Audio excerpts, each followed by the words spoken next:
Welcome guys. कैसे आशा है अच्छी होंगी। साथियों, डेटा को एनालाइज करने के लिए, डेटा समराइज कराने के लिए बहुत ज़्यादा इंपॉर्टेंट टूल है, वो है पीवी टेबल टूल का।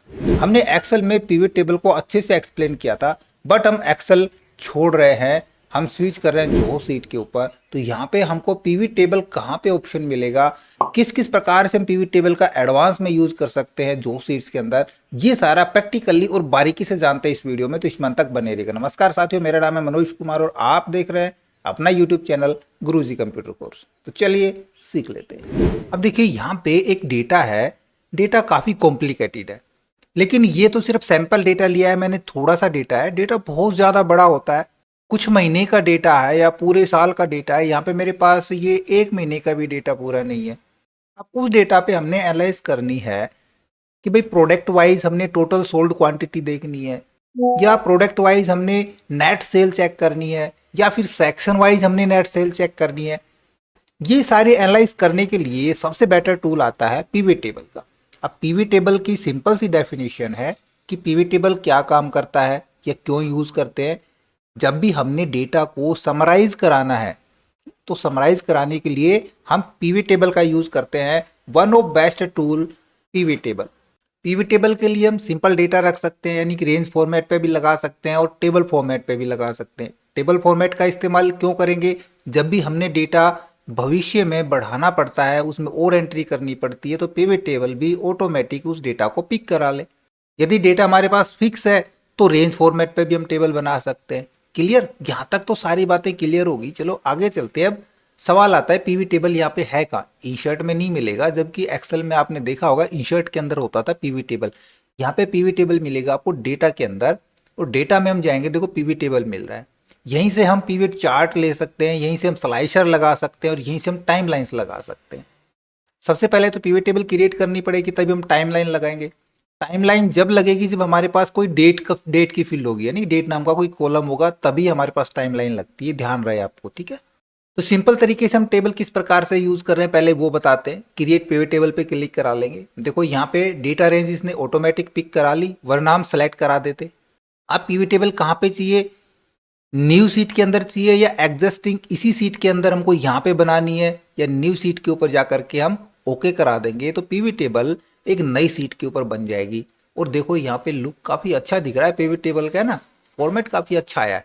फॉर्मेट का मतलब यहाँ पे जो टेबल का कस्टमाइजेशन है वो ऑटोमेटिक होके आया है, हमको कस्टमाइज करने की जरूरत नहीं है। करना चाहें तो कर सकते हैं, अभी बताएंगे। देखो राइट साइड में इसकी एक फील्ड ओपन हो रही है। इस फील्ड को शायद यहाँ पे मैं ले आऊँ, इधर खिसका लेता हूँ, इससे ज़्यादा नहीं खिसक के आएगी। चलो कोई बात नहीं।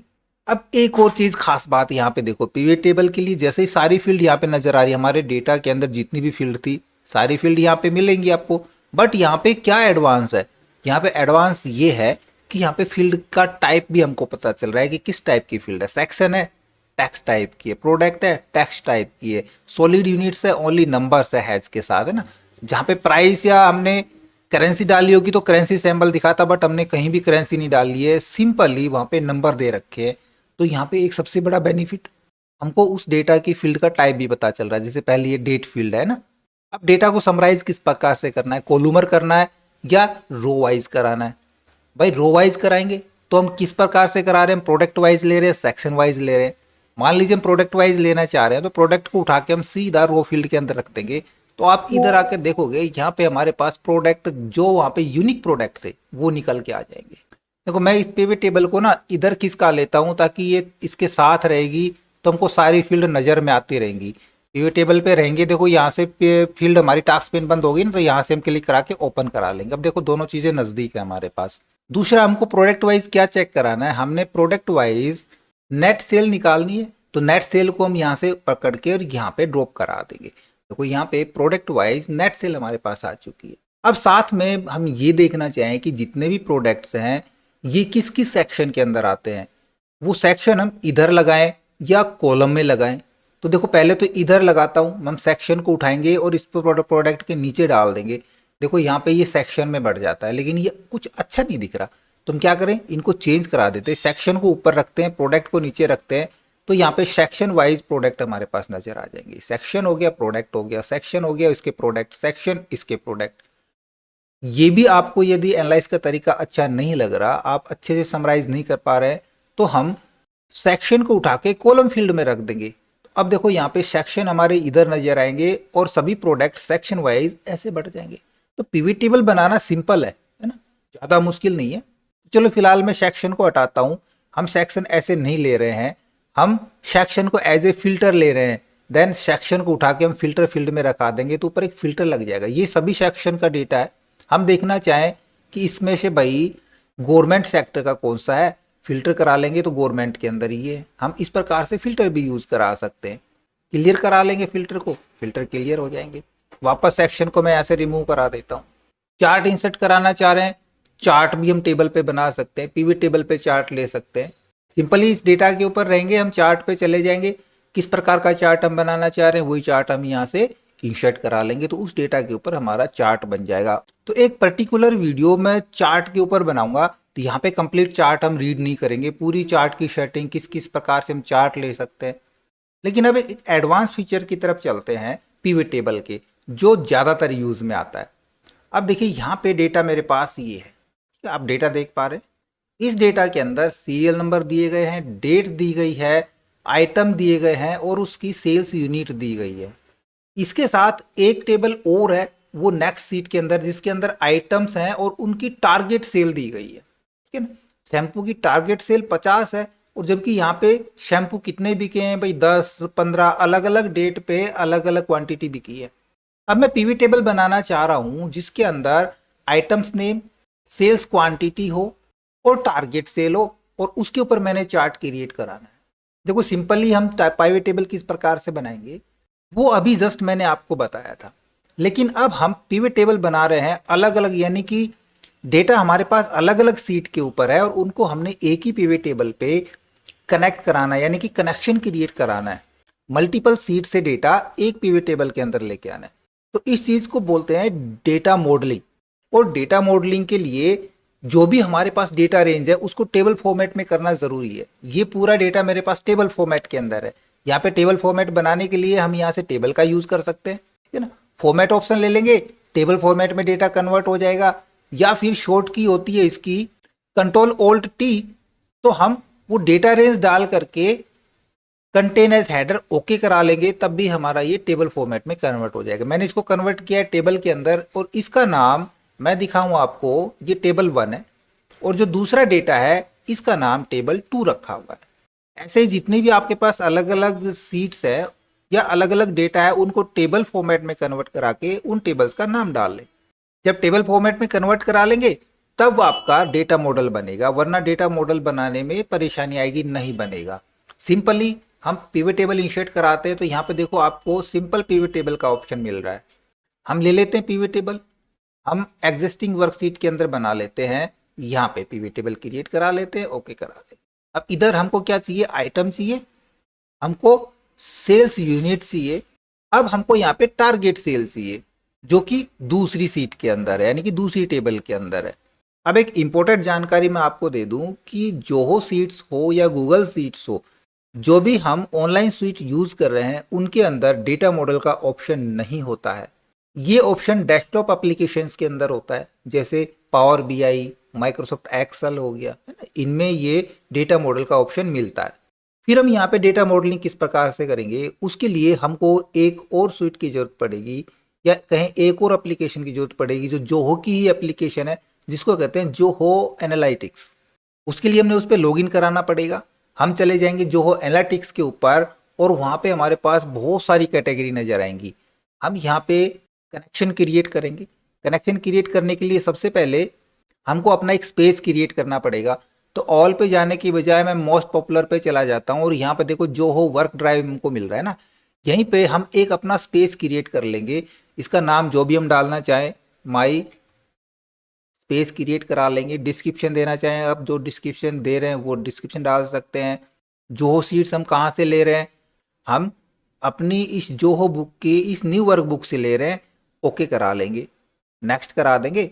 वहाँ पे जितनी भी सीट्स थी, देखो हमारे पास सीट 2 है, सीट 1 है, सीट 3 है ना, 3 ही सीट यहाँ पे दिखा रहा है, यानी कि उस फाइल के अंदर 3 ही सीट थी। हमने कौन कौन सी सीट का कनेक्शन बनाना है, हमने इसका नहीं बनाना, हमने एक तो ये वाली सीट थी, ये और एक ये वाली सीट है, इन दोनों का कनेक्शन क्रिएट कराना है, नेक्स्ट करा देंगे। ये तीनों सेलेक्ट हो गई। एक बार प्रीवियस चलते हैं, 1 2 तीसरी भी सिलेक्ट है, इसको अनचेक करा देंगे। अब नेक्स्ट करा लेंगे तो 2 सीट हमारे पास आ जाएंगी। अब यहाँ पे हम इनका सीट का नाम रखना चाह रहे हैं या इनका नाम देना चाह रहे हैं तो नाम यहाँ से चेंज कर सकते हैं, सीट का नाम चेंज कर सकते हैं। इनको एज ए टेबल का नाम देना चाह रहे हैं, टेबल चेंज कर सकते हैं। मैं इसका नाम तो डाल देता हूँ टेबल 1 कि भाई हमको याद रहे ये टेबल 1 थी। और 3 के अंदर है हमारे पास table 2। First row contents column name, yes. इसको set empty value for columns पे ही सेट रहने देंगे और नेक्स्ट करा लेंगे। यहाँ से हमने कुछ नहीं छोड़ना है, रिपीट एवरीडे कराना है, वीकली कराना है या एक बार कराना है वो हम चेंज कर सकते हैं। इसको एवरीडे पे रहने देंगे और क्रिएट करा लेंगे।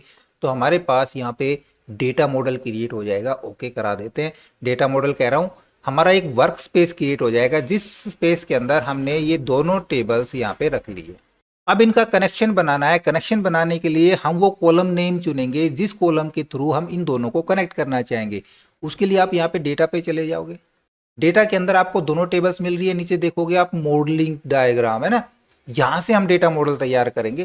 क्लिक करा लेंगे, कौन सी टेबल का कनेक्शन कौन से कॉलम से रखना चाह रहे हैं, हम उसी कॉलम को पकड़ के दूसरी टेबल के ऊपर ड्रैग करा लेंगे। या फिर हमारे पास यहाँ पे आइटम भी मिल रहा है, हम इसको चेंज लुकअप कॉलम में करा देंगे। क्लिक करा लेंगे तो हमारे पास यहाँ पे दोनों टेबल्स का देखो कनेक्शन स्थापित हो जाएगा। पहली टेबल के अंदर items 1 to many columns, select columns, item वाला हमने ले लिया, सेव करा देते हैं। इसका हमने आइटम वाला कॉलम सेट करा दिया। जैसे हमने यहाँ पे इसका सेट कराया, देखो दोनों का आइटम हमारा कॉमन है, दोनों पे सेट हो गया। यहाँ पे आके देखते हैं रिलेशनशिप इंफॉर्मेशन के अंदर टेबल 2 का आइटम्स बराबर है टेबल 1 डॉट आइटम्स। यहाँ से हम कनेक्शन क्रिएट करा लेंगे। लेकिन कनेक्शन क्रिएट कराने के बाद या तो हम यहीं पे काम करें या पावर बीआई के अंदर काम करें, बट हमने काम तो जोहो सीट के ऊपर करना है ना। तो कनेक्शन हो जाने के बाद हम एक बार एक्सप्लोर में चले जाएंगे और यहाँ से सिलेक्ट ऑल करा के या फिर नीचे देखो व्यूअर्स के लिए हम इसको ऑन करा लेंगे। अब काम होता है हमारा थोड़ा सा दिक्कत भरा, जो कि हम यहाँ पे अभी नहीं कर पाएंगे। वो क्या है कि अब इस डेटा से हमने कनेक्शन बनाना है अपनी इस डेटा के साथ। तो कनेक्शन यहाँ पे किस प्रकार से बनाएंगे, देखो फिर से डेटा में जाते हैं और डेटा के अंदर आपको मिलेगा देखो डेटा कनेक्शन कहाँ से बनाना है। कनेक्ट यूआरएल, जोहो एप्स या कोई और मैनेज कलेक्शन है आपके पास जहाँ पे डेटा लिंक दे सकते हैं, माई कनेक्शंस दे सकते हैं। तो हमारे पास कहाँ पे कनेक्ट जोहो एप्स, क्योंकि हमने जोहो एप्स पे ही कनेक्ट किया था। यहाँ पे देखो दिख रहा है आपको जोहो एनालिटिक्स है ना, ये कुछ ऐप्स हैं जिससे हम डायरेक्ट यहाँ पे कनेक्शन बना सकते हैं और वहाँ से लिंक ले सकते हैं। बट अभी सारे डिसेबल्ड हैं क्योंकि ये पेड वर्जन है। आपको क्या करना पड़ेगा, वो प्रोसेस शुरू से मैं आपको एक बार वैसे समझा देता हूँ। सबसे पहले आपको एक एपीआई की जनरेट करवानी पड़ेगी। जैसे आप उस पर क्लिक करेंगे तो आपकी एक एपीआई की मांगेगा। यहाँ पे इंस्ट्रक्शन भी मिल जाएगी आप किस प्रकार से एपीआई की क्रिएट कर सकते हैं। यदि आपको यहाँ से समझ में नहीं आता है तो चैट जीपीटी की मदद ले सकते हैं। वहाँ से आप आराम से अपनी सीट्स की एपीआई की जनरेट करा करके जोहो एनालिटिक्स में डाल देंगे तो ये कनेक्शन बन जाएगा। और इसके ऊपर मैं दोबारा से इसको डिस्कनेक्ट करा के एक नई आईडी से ये कनेक्शन बना करके वीडियो बनाऊंगा, ठीक है। अब मुझे लगता है ये प्रोसेस आपको पसंद नहीं आएगा क्योंकि काफ़ी लंबा प्रोसेस हो जाता है। हमको तो एक्सेल की तरह काम करना है। तो यहाँ पे एक्सेल की तरह काम करने का दूसरा तरीका है, हम यहाँ पे लुकअप रेफरेंस यूज़ करा सकते हैं। उसके लिए हम इधर पहले तो एक हेडर रो यूज़ करा लें। मैंने एक टारगेट सेल नाम का एक कॉलम बनाया और यहाँ पे सिंपली हम वी लुकअप, लुकअप या एक्स लुकअप यूज़ करा सकते हैं। तो यहाँ पे मैं एक्स लुकअप यूज़ करा लेता हूँ। आप वी लुकअप भी यूज़ करा सकते हैं, सेम प्रोसेस है। लुकअप वैल्यू हमने ये डालनी है। और यदि आप एक्स लुकअप नहीं लगाना चाह रहे हैं तो वी लुकअप से भी हम कर सकते हैं। ठीक है, मैं यहाँ पे वी लुकअप लगा लेता हूँ। ठीक है, वी लुकअप फंक्शन यूज़ करा लेंगे। लुकअप वैल्यू हमारे पास यहाँ पे है, कोमा यूज़ करेंगे। लुकअप वैल्यू के हिसाब से टेबल एरे हमारा डेटा कहाँ से आएगा, डेटा हमारा यहाँ से आएगा इस टेबल में से। कॉलम इंडेक्स नंबर दूसरा ही होगा और एग्जैक्ट मैच के लिए 0 यूज़ कराएंगे, ब्रैकेट क्लोज करा लेंगे, एंटर प्रेस करा लेंगे। देखो यहाँ पे नेम एरर दिखा रहा है हमारे पास क्योंकि यहाँ पे ब्रैकेट्स देखो डबल लगी हुई है। मैं आपको दिखा रहा हूँ 2 ब्रैकेट्स लगी हुई है। एक ब्रैकेट हम यहाँ से रिमूव कराते हैं, एंटर प्रेस करा लेंगे, नेम एरर हट जाएगी। आप एक्स लुकअप भी यूज़ करा सकते हैं और इस फॉर्मूले को हम आखिर तक ड्रैग करा लेंगे। अब देखो यहाँ पे हमारे पास सारी चीज़ें आ गई। ब्रूम की देखो टोटल सेल कितनी दिखा रहा है, यहाँ से 85 है, टारगेट सेल 90 है। तो किसी की टारगेट सेल कम भी हो सकती है, किसी टारगेट सेल से जो ऊपर भी जा सकते हैं, जैसे ऊपर है। तो इनके ऊपर हम एक चार्ट बनाना चाहें तो हम एक टाइमलाइन चार्ट किस प्रकार से बनाएंगे, ये भी हम उसी क्लास में जानेंगे जिस क्लास में हम चार्ट इंसर्ट करना बताएंगे। अब टारगेट सेल हमने देखो अलग से ली है। यदि आप चाहते हैं कि ये टारगेट सेल पीवी टेबल का हिस्सा ही बने, तो हम अपने डेटा के ऊपर पहले ही लुकअप रेफरेंस लगा करके उन टेबल को कंबाइन करा लेंगे, कॉन्कैट करा लेंगे दोनों टेबल्स को, और फिर पीवी टेबल इंसर्ट कराएंगे। अब डेटा कॉन्कैट किस किस प्रकार से करा सकते हैं, ये सारा हम नेक्स्ट वीडियो में जानेंगे। तो लगातार बने रहिएगा। आशा करूंगा वीडियो आपको जरूर अच्छा लगा होगा। इसी प्रकार अच्छी अच्छी वीडियो देखते रहने के लिए लगातार हमारे साथ बने रहे। हमारे वीडियोस को ज़्यादा से ज़्यादा हम दोस्तों में शेयर करें, में लाइक करें, और यदि नया पर चल पे तो हम सब्सक्राइब जरूर कर लें।